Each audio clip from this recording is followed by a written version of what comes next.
In this video, I will be talking about how to launch the Firefox browser along with Firefox developer tools.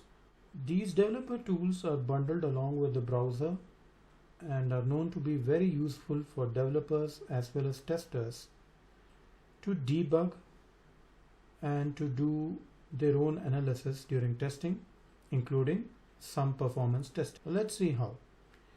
All you do is type Firefox space _ DevTools and hit enter.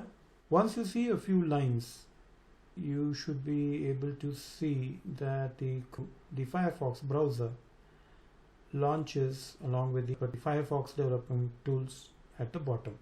Various tabs on the Firefox developer tools clearly show you what you can make out